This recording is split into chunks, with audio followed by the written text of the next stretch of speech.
Hello, Radhe Radhe. आप लोग कैसे हो? अभी आपने कुछ दिन पहले सुना होगा कि शेफाली जरीवाला की अचानक ही मौत की खबर आई। लेकिन लोग ये कह रहे हैं कि उनको हार्ट अटैक आया है, लेकिन वो तो इतनी फिटनेस में रहती थी। उनको जिम भी जाती थी और घर में अपना इतना ख्याल भी रखती थी, और खाने पीने का भी उनका, बड़े लोग हैं, बड़े लोगों का आप लोगों को तो पता ही है किस तरह का क्या होता है। लेकिन फिर भी अचानक हार्ट अटैक कैसे आया, लेकिन वक्त का कोई पता नहीं। इतना अच्छा खाना, इतना अच्छा रहन सहन, इतना सब कुछ, और इतनी कम उम्र में लोग देखो उनको अटैक आया है। सब कुछ अच्छा होते हुए भी किसी को नहीं पता कौन कब क्या कैसे हो जाए, कुछ भी नहीं पता।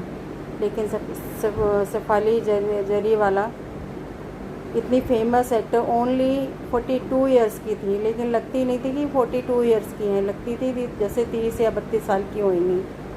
लेकिन कहते हैं ना, वक्त का कोई भरोसा नहीं, 1 मिनट का कोई भरोसा नहीं है, ठीक है ना।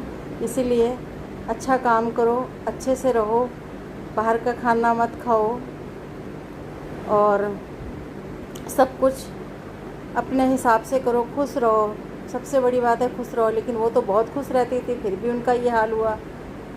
इसीलिए कहते हैं ना, किसी का बुरा नहीं सोचना चाहिए, हमेशा सबका भला सोचो, इंसानियत रखो। इंसानियत में ही सबकी भलाई है, अपनी भी भलाई है। भगवान, अगर आप दूसरों का अच्छा करोगे तो आपको भी अच्छा ही मिलेगा। भगवान आपके लिए भी अच्छा ही सोच रहा होगा।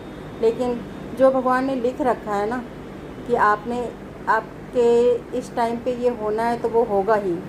जितना मर्जी आप कोशिश करो, कुछ भी करो। लेकिन शेफाली जरीवाला का देखो हाल, सुनकर बहुत अफसोस हुआ। लेकिन कहते हैं ना कि वक्त को कोई टाल नहीं सकता है। वो तो इतने अच्छे काम करती थी, सब कुछ करती थी। कितने बच्चों को उन्होंने गोद ले रखा था, कितने बच्चों के साथ वो अच्छा करती थी, फिर भी उनके साथ ये हुआ। कहते हैं, तभी कहते हैं जो टाइम लिखा हुआ है वही टाइम होगा। इसलिए इंसानियत अपनी ज़िंदा रखो, खुश रहो, और दूसरों को भी खुश रखो। सबसे पहले है इंसानियत, इंसानियत का ही सबसे काम है। भगवान कहता ना, अगर आप किसी का एक भला करोगे ना, तो आपके लिए 10 दरवाजे खुले होंगे अच्छे के लिए। इसीलिए कहते हैं कि बस बाहर का खाना मत खाओ, और सबके साथ अच्छा करो, खुश रहो, और दूसरों को खुश रखो। जय श्री कृष्णा, राधे राधे।